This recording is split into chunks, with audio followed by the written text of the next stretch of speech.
Wer an eine Kneippkur denkt, der denkt oft ans Wassertreten. Ist Kneipen Naturheilkunde oder ist Kneipen Kurpfuscherei? Was hat der Pfarrer aus dem Allgäu erfunden? In diesem Beitrag geht es um einen bekannten Pfarrer und sein medizinisches Wirken. Sebastian Anton Kneipp, der Erfinder der Kneippkuren, lebte von 1821 bis 1897. Hallo und willkommen zu Romeo. Schön, dass du neugierig bist. Wie kam Kneipp auf die Kneippkur? Durch eigene Erkrankung. Spätestens seit seinem 25. Geburtstag litt Kneipp an einer Lungenerkrankung, vermutlich Tuberkulose. Die Tuberkulose, an der weltweit etwa 10 Millionen Menschen pro Jahr erkranken, führt auch heute noch die weltweite Statistik der tödlichen bakteriellen Infektionskrankheiten an. Erst 1882, da war Kneipp bereits 61 Jahre alt, fand Robert Koch den Erreger der Tuberkulose bzw. der Schwindsucht, wie man damals sagte, das Mycobacterium tuberculosis. Das Bakterium wird von Mensch zu Mensch über Aerosole übertragen. Es gilt als hochansteckend. Für eine Infektion genügt hierbei die Inhalation einiger Mikrotröpfchen mit 2 bis 5 Mikrometern Durchmesser, die jeweils 1 bis 3 Erreger nur enthalten müssen. Tuberkulose wird auch vom Tier zum Menschen übertragen. Ein häufiger Übertragungsweg ist von der Kuh zum Menschen über nicht abgekochte Kuhmilch. 1848 entdeckte Sebastian Kneipp zufällig das Buch Unterricht von Kraft und Wirkung des frischen Wassers in die Leiber der Menschen. Autor des Buches war der Arzt Johann Hahn. Kneipp therapierte sein Lungenleiden selbst und badete wöchentlich 2 bis 3 Mal einige Augenblicke in der eiskalten Donau bei Dillingen. Er nahm zu Hause Heilbäder, übergoss sich mit Wasser und wurde nach eigenen Angaben wieder gesund. Kneipp war zu jener Zeit noch Theologiestudent. Er las Bücher über Wasseranwendungen, besuchte den Verein der Wasserfreunde und hörte dort von Vinzenz Priesnick aus Gräfenberg, der bereits seit 30 Jahren mit Wasser behandelte. Kneipp wiederum begann seine Studienkollegen gegen Tuberkulose zu behandeln. Kneipp war Theologe, kein Arzt. War Kneipp ein Kurpfuscher? Sebastian Kneipps Behandlungserfolge sprachen sich sehr schnell herum. Seine Bekanntheit wuchs zum Missfallen von Ärzten und Apothekern der Umgegend.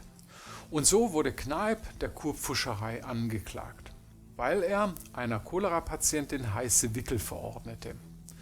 Er wurde zu einer Buße von 2 Gulden wegen Vergehens gegen das Kurierverbot verurteilt.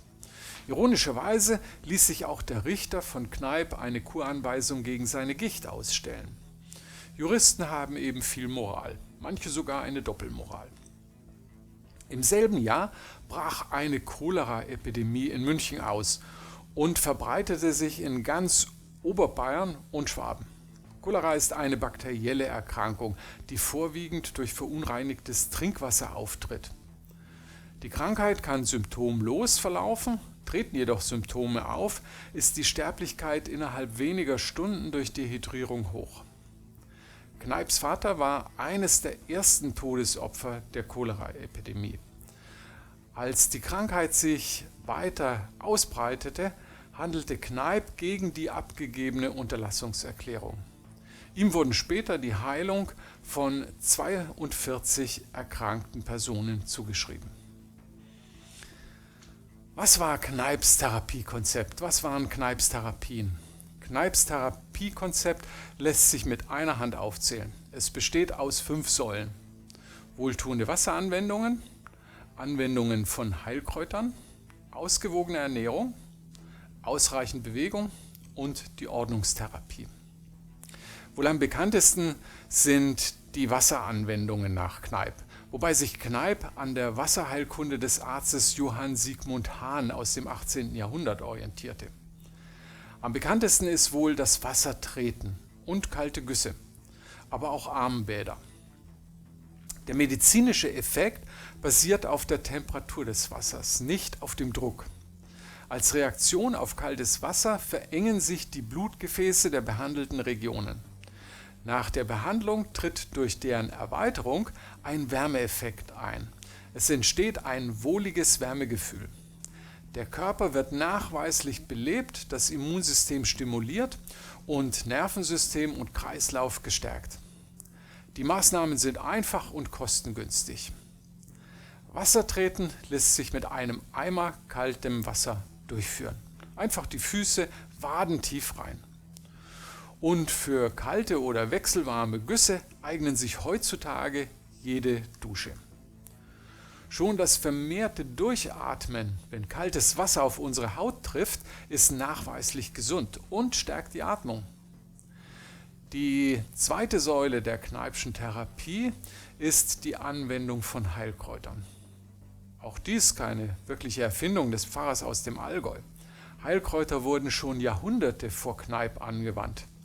Kneipp selbst erforschte die Wirkung von ca. 40 Heilkräutern. Er sah in der Natur die beste Apotheke.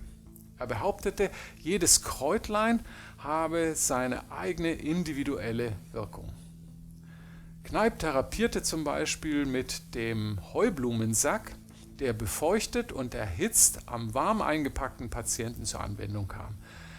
Er lindert Krämpfe, Verspannungen und Zerrungen. Die dritte Säule der Kneippschen Therapie ist die Ernährung. Die Regeln sind einfach. Jeder soll entsprechend seiner körperlichen Konstitution eine einfache, ungekünstelte, nahrhafte Kost essen.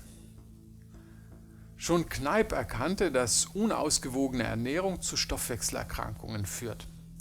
Ausgewogen heißt bei Kneipp von allem genügend, aber von nichts zu viel. Kneipp verdammte auch den Genuss nicht. Er sah sich nicht als Puritanier und gestattete gern ein Glas Wein oder Bier. In Maßen genossene Arzneikräuterweine könnten nach seiner Auffassung zur Kräftigung und zur Heilung zahlreicher Leiden beitragen. Die vierte Säule der Kneippschen Therapie ist ausreichend Bewegung. Kneipp wurde nicht nur von Handwerkern oder Bauern aufgesucht, auch der Klerus inklusive Papst und der Hochadel suchten seine Hilfe. Und letzteren verordnete er, wie dem einfachen Volk, Bewegung. In der damaligen Ständegesellschaft unerhört. Ein Adliger sollte körperlich arbeiten. Aber durch die Ertüchtigung wurden auch die blaublütigen Körper besser durchblutet, leistungsfähiger und gesünder. Bis in die heutige Zeit gilt Bewegungsmangel als Ursache vielen Übels. Kneipp ging es auch hier maßvoll an und propagierte nicht etwa den Leistungssport. Die fünfte Säule seiner Therapie ist die Ordnungstherapie. Kneipp war als Pfarrer auch Seelsorger. Die Seele lag ihm am Herzen, im christlichen wie im medizinischen Sinn.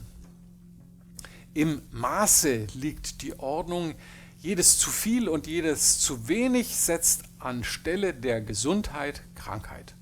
Das wird dem Wasserdoktor als Zitat zugeschrieben.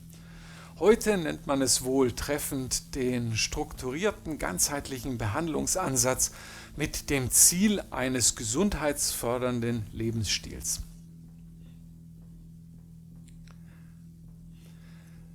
Hat Kneipp denn nun etwas erfunden? Kneipp hat vor allem weiterentwickelt und rekombiniert. Wirklich erfunden hat er keine seiner 5 Therapiesäulen. Die Ordnungstherapie und Teile der Ernährungstherapie Kneips gehen wohl auf den Schweizer Arzt Maximilian Oskar Bircher-Benner zurück, der das berühmte Bircher-Müsli publik gemacht hat und den Begriff der Vollwertkost prägte. Auch Diäten waren dabei, darunter die vegane Diät. Die Anwendung von Heilkräutern hat die Natur selbst erfunden. Selbst Tiere verwenden Heilkräuter. Von Ameisen, Bienen bis zu Hirschen und Wölfen nutzen Tiere Pflanzen, um sich zu heilen. Das wusste man zu Kneips Zeiten noch nicht. Der Mann vom Tiesenjoch, allgemein bekannt als Ötzi, eine etwa 5300 Jahre alte Gletschermumie, führte Birkenporlinge, das sind Pilze, vermutlich als Heilmittel mit sich. Die Natur war für Kneipp die beste Apotheke. Als Tees, Tinkturen, Salben und Säfte wandte er sie an. Ausreichend Bewegung, auch für Adelige, das war damals ungewöhnlich.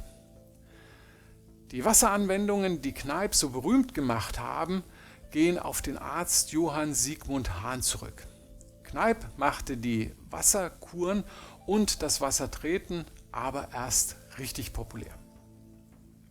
Trotz aller Erfolge hörten Anfeindungen auf Kneipp nie auf. Es gab so mehrere Brandstiftungen in Wörishofen.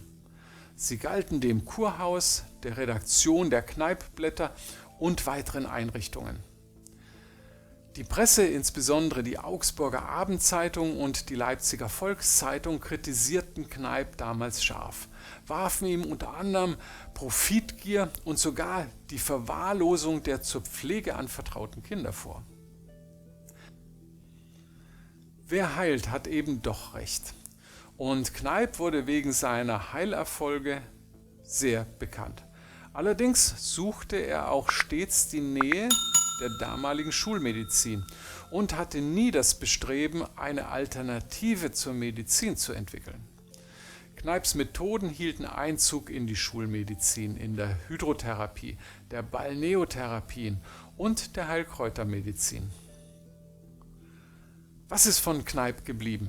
Noch zu Kneips Lebzeiten stritten sich bereits die Laienbewegung und die Ärztefraktion um sein Erbe. Kneipp selbst übertrug dem Apotheker Leonhard Oberhäuser, der die Engel-Apotheke am Oberen Markt in Würzburg betrieb, alle Rechte, pharmazeutische und kosmetische Produkte unter dem Namen Kneipp zu vertreiben. Daraus entstand die Kneipp GmbH, die heute zur Hartmann-Gruppe gehört. Dem Verleger Ludwig Auer aus Donauwörth, der gründete den ersten Kneipp-Verein. Kneipp selbst wurde Ehrenpräsident. Auer brachte die erste Ausgabe der heute noch monatlich erscheinenden Kneipp-Blätter heraus. Heute ist das Kneipp-Journal, herausgegeben vom Kneipp-Bund e.V. aus Bad Wörishofen. Der Streit über die Marke Kneipp reicht bis in die Gegenwart. 2019 hat sich der Bundesgerichtshof mit einem Streit um die Wortmarke Kneipp befasst. Kneipp war ein sehr bekannter, bemerkenswerter Pfarrer, der als Wasserarzt in Europa und Nordamerika berühmt wurde. 2021 feierten wir seinen 200. Geburtstag. Sein Credo war eine gesunde Lebensweise mit Maß und Gleichgewicht. Vielen Dank fürs Zusehen. Alle Quellenangaben und Weiterführendes im Abspann und auf Romeo.com. Achte auf dich und bleib oder werde gesund und bleib neugierig mit Romeo.